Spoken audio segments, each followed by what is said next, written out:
What's going on, everyone? This is Adam and Craig with Grandstand Golf. In this show, we're talking our PGA DFS picks for the Bermuda Championship. We also have a sleepers video for the Bermuda Championship where we talk about our favorite DFS plays under 7,500 on DraftKings. Also, if you're into the European Tour, we dropped a Cyprus Open video with our DFS picks and betting tips. And as always, Craig and I will be doing a full DFS breakdown of the Bermuda Championship on our Twitch channel Wednesday night, 9 p.m. Eastern. So, Craig, after all that's a lot. We had 2 weeks of limited field, no-cut events. Are you happy to be back grinding it out on an island with these golfers? Honestly, like, so many people, you go from having events without any of the big guys, but having all the big guys, and you go to these events where you don't, and they just hate it. I'm super excited. I love this. I love the fields. I love the cut. I love trying to grind through these guys you don't see as much to see where you think there's value. And I'm looking forward to it. Yeah, I love this way more than I was telling you with the no-cut events, I just didn't get as excited for DFS. With these ones, I'm like, all right, let's find an edge. Let's do it. Well, that's the thing. Like, so many of mine, the difference between, the top tickets and the bottom tickets is it's not a huge spread. Yeah. Whereas these ones, you get 6 of 6 through, you're feeling good. You don't need to have, 5 guys in the top 10 to have a chance of getting higher up into the money there. Yeah. Okay, so as we said, we're in Bermuda, Southampton, Port Royal Golf Course. It's the second time we've been here for this PGA Tour event. It's par 71. It's a little bit shorter, 6,800 yards. It's slow greens as well. So under 10.5 on the stimp meter. We've seen kind of 11, 12, 13 is kind of more typical in the PGA Tour. Well, that's probably good because wind would be blowing the balls right off the green otherwise up there. Exactly. Another kind of interesting fact, 3 of the par 3s over 210. So par 3s are long, course is short. Kind of an interesting dynamic there. And as most people know, the first edition in 2019 was won by Brendon Todd. Craig, you kind of teased it, man. I don't think we're going to see this course like we did in 2019. It is windy out there. Yeah, if you haven't seen the videos that people are posting from Bermuda right now, you should check them out because they're on the tail end of a hurricane that's rolled through there, and so you can see that in the videos. Look into wind players this week for sure. I think Wednesday, it looks like it's going to be okay for their practice round. Thursday, we might get pretty low scoring with an easier course, wind kind of gentle winds. But then Friday, it's going to hit them right in the face. 33 miles per hour gusts. It's going to be brutal out there. I'm excited for it. Yeah, it's always good to see these guys get pushed around a little bit. So exactly. Looking forward to it. Okay, into my picks. DFS picks. My first one, Emiliano Grillo, 10,100 on DraftKings. On FanDuel, he is 11,400. 5th and 4th, pretty similar there across both platforms. He's coming off 8 straight cuts made, 6 of them being 35th or better. So not just getting through and getting a 50th, a 55th. He's doing well on the weekend. If we look at this field, we don't have a lot of the top players. He's 3rd in strokes gained to the green in this field over the past 2 years. So just one of the best pure ball strikers in the field. And he's accurate. He finds fairways, he finds greens, 25th in driving accuracy, 7th in greens and regulation. I think everybody likes this guy in Showdown. You like him in bigger field events as a sleeper. I like him this week at Bermuda. Yeah, Grillo's got a place in my heart. He always, he's so volatile. Because his putting can just be so haywire, but he's such a good ball striker. He's a little bit like a Corey Connors to me, where you never really know what you're gonna get from him on the greens, but it's worth it for the times that it pays off. Yeah, exactly. So on to mine. I think just simply the class of the field. As you see here, we're looking Zalatoris this week. Will Zalatoris, I like that. Will Zalatoris, he is 2nd on both platforms. He's 10,900 on DraftKings, 11,800 on FanDuel. I was going to get more in depth into this, but simply he's first in strokes gained tee to green. You can look at the past month, the past few months, the past 12 months, any metric really you want to look at it by. He's quite a healthy margin. He's out there in first. He is a strong win player. There's a great article. I forget the platform. It might be Golf Digest.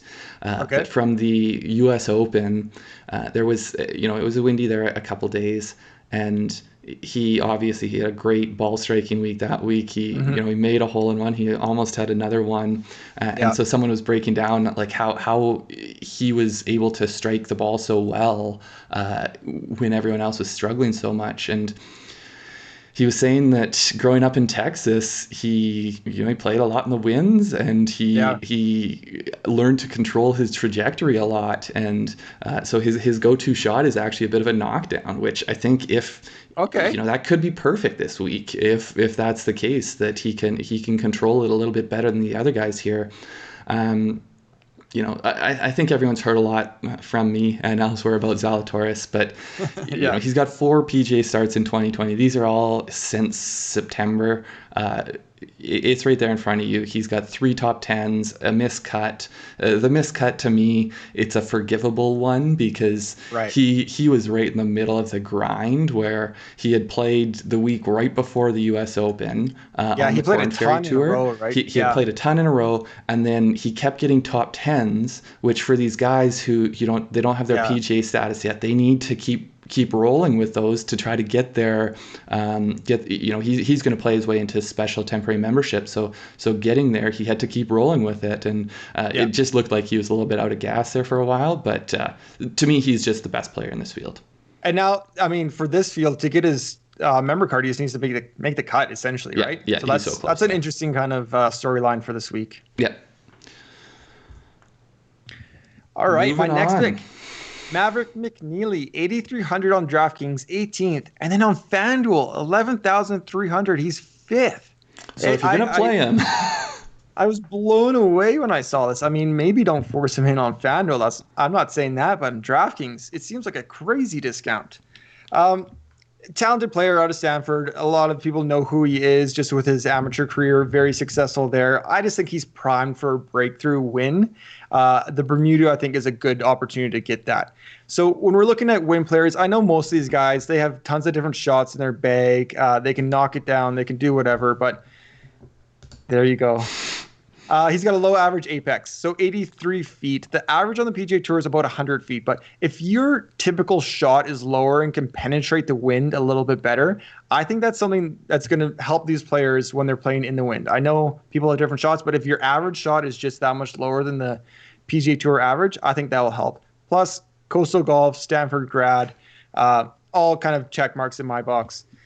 Also, strong putter, 9th in PGA Tour and scrambling 30th. If he does get haywire kind of approaching the greens, he can scramble. He can go up and down, strong putter. I like Maverick McNealy, especially on DraftKings.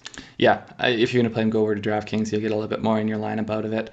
Conversely, he's not going to be one of the guys we bring up today, but I'll definitely bring him up on Twitch tomorrow. Doc Redman is the opposite. He's, I want to say he's 4th in pricing on DraftKings and down at somewhere around 9th or 10th on FanDuel. So, just one of the things to look at if you do play on both platforms. Make sure you're playing the guy you want on the place you're getting the most value for it. Absolutely. But my next pick, we're going with someone coming from across the pond, Rasmus Højgaard. He is not even on FanDuel, but he's priced at 8,800 on DraftKings. It's 13th. If you haven't heard about this guy, you'll hear about him a lot more in the months and years to come. He's still just 19, right? So yeah, he's still 19. He's not 20 till March. So he's still. It's not like he's almost 20. He's got a little ways to go still. But he is just lights out for a 19-year-old. The guy is. He's ranked 3rd on the European Tour, strokes gained tee to green. The other names up there are all the people you expect, the top European players. But the one, obviously tee to green is a stat we always look at because it's just, ball striking and tee to green play is so consistent week to week, whereas putting can be a bit more volatile. But I was looking a little bit further into his driving of the ball. And he's a great driver of the ball. He's 6th in driving distance, 321 yards. Actually, funny enough, he's got a identical twin brother, and his brother has squeaked him out by 3 yards. So one of the guys in front of him is his brother. I thought he was going to say he's like a short player or something. Like he only hits 285. I'm like, oh man, no. But apparently, I mean, they're going to be taking over European golf here in the next little bit. Yeah. But he's 4th in strokes gained off the tee, plus 0.91. Just to give you some context, Thomas Peters, who we know is a good driver of the golf ball, he comes over. I think he's ranked 16th on for the PGA for this year, but he's usually a higher end driver of the ball over here as well, and Højgaard's actually ranked in front of him in terms of strokes gained off the tee for this season. So he's just a great, like a lot of these young players, he's a great long hitter. And then if you want results, he has been unbelievable for a 19-year-old. We could look into it a little more to see how unprecedented it is, but he's got 2 wins on the European Tour and 6 top 10s in his last 15 starts. So he's just, that's as an 18 and 19-year-old. So, I'm always looking for people in DFS that have win equity, and this guy, anytime he tees it up at this point, he's going to have win equity. I love that thing about the twin. I'm trying to think about a sport comparison, maybe like Henrik and Daniel Sedin. Yeah, I was thinking of Sedin's. It's not. They're close. They're close in countries, but they're not. I like it. Denmark, Sweden. Yeah, there's something in the water out there, I guess. Yeah, exactly. All right, my third pick, going a little bit lower here, Scott Stallings. He's 7,800 on DraftKings, 24th on FanDuel. He's 9,400, 29th. Scott Stallings, a little bit volatile player. I wanted to get a new photo of him up. He's lost a ton of weight. He's looking good, but he's a volatile player. So he's got 2 top 6s and 2 missed cuts in the last 6 tournaments. So he can get you, GPPs, we love that. We want to be getting guys that can crack the top 5. But again, it will hurt you if he misses a cut. Mm-hmm. But I like the volatility for GPPs. Again, I talked about it with McNealy. Low ball flight, 89-foot apex, so he should be able to navigate those windy conditions. And then the other stat I really like for Stallings, he ranks 4th in par 3 scoring for 200 to 225 yards. That's a little bit crazy to me. Yeah, we got 3 of those this week. The other ones, they might get up to 230, 235, but I kind of zeroed in on that 25-yard range. And him ranking 4th, I think just maybe it's not scoring opportunities, but it's limiting those mistakes where the rest of the field might make mistakes on those holes. Yeah. Yeah, it must just be he's got a good control of those mid, for them, I don't even know what that is, mid to longish irons. For me, that's 5 iron. That's a long iron. Maybe I'm getting into a hybrid. Yeah, but these guys are crazy long. Yeah. My last one here. So, I was talking a little bit about win equity with Rasmus Højgaard. That's the reason I'm looking at Wesley Bryan as well. He's priced at 7,800 on DraftKings, 9,600 on FanDuel. That's 24th and 25th respectively. To me, I look for people who, when they play well, they win. He's a guy who has a bit of a, if you don't know his story, he does have a bit of a tumultuous career thus far.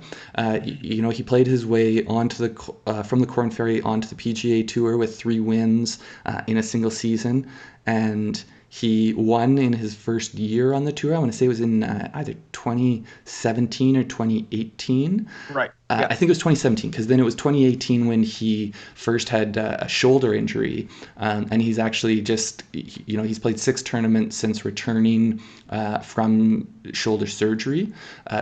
First off, you always like to cheer for a guy like that anyways, but over the past 12 months, for players in this field, he is 2nd in strokes gain approach, 3rd in strokes gain tee to green. So, he's the type of guy that can go out there and hit the ball well. And he's in good form. He's made 6 starts since returning from his rehab. He's 5 of 6 in terms of making cuts, and he's been 31st or better 4 times. So he seems to be playing his way back into the form he had before his injuries. I just think, to me, he's the type of guy that we saw before he had injuries, that he can win. So I think he can win anytime he tees it up. Yeah, I like it. I've kind of gotten used to him being in the high sixes because he was there for so long and it kind of refused to bump up the prices. Or even low sixes. The problem is his ownership gets crazy when it's down there. Yeah, I think he was in a few of our sleeper videos over the past kind of 2 months. But 7,800, he still seems a little bit volatile for me. But I mean, GPPs, like we talk about, he can absolutely go out and win any of these tournaments. I was going to say, you say volatile like it's a bad thing. You know I embrace the volatility. Yeah. Hey, same here. All right, quickly recapping. So, I guess we got our fades as well. So my picks: Grillo 10,100, McNealy 8,300, and Stallings 7,800. Craig, for my fade, I'm going with Henrik Stenson. And I feel like I've been talking about him quite a bit. I talked about him on our pod as kind of my stock down a few weeks ago. I'm not seeing it right now, and I want to see something from Henrik Stenson. We know he's one of the best iron players of all time, but at his age, we're not seeing those results, and I don't know. I'm not going to be early right now on Henrik Stenson, so we don't know whether it's injury or rust or what it is, but it's not there right now, and so and he's just playing these. I don't know where he's picking his events, but it seems odd the events he is playing. He might not have the same exemptions that he used to. Although I'd have to think about that. I don't know when his last win was, but. Yeah, it is a little bit odd, the ones he seems to play. I mean, going to Bermuda to play in the wind on the tail end of a hurricane doesn't seem like it would be my first choice, but, you could be never in know. Cyprus, man. You could be playing like... What was it, 27-degree highs for Cyprus? Yeah, all weekend. Yeah. Beautiful. Okay, so my picks, I've got Will Zalatoris, a guy I've been on a lot, 10-9. Rasmus Højgaard, a new one for a lot of us. We may only have seen him at the U.S. Open, but he's 8,800. And lastly, Wesley Bryan, who, we've talked about him in sleeper videos, but his price has crept up there now that we got to get him in here on our picks if we want to talk about him. Yeah. And finally, my fade, and this one, it's fly close to the sun, man. Fly close to the sun. So this, I guess I need to explain a little bit how I approach building lineups. But for me, I'm gonna fade Brendon Todd. I still I'm gonna put in 20 lineups because I play 20 max contests. I might still get him into one or two. It's just more. Yeah. I'm gonna have the other people around that pricing. I'm gonna get their ownership a lot higher. I just don't. And you're gonna be underweight on him. I think I will be where I think his ownership will end up. I think I'll be underweight on Brendon Todd. It's just, to me, he doesn't have the ball striking chops. I know he won here last year. I know all the reasons to pick him. He is one of the better names and one of the better players in this tournament. So that's why I will have some exposure to him. But I just don't want to. I mean, give me Will Zalatoris over Brendon Todd every day of the week. Yeah, I think that's enough. That's all I need to say about that. Yeah, no, I hear you. Thank you, everybody, for watching our video. Make sure to like and subscribe. It really does help our channel, and we really appreciate it. Also, follow us on Twitter at Grandstand Golf. That's where we push out all our content. Yeah, good luck, guys. See you next time. See ya.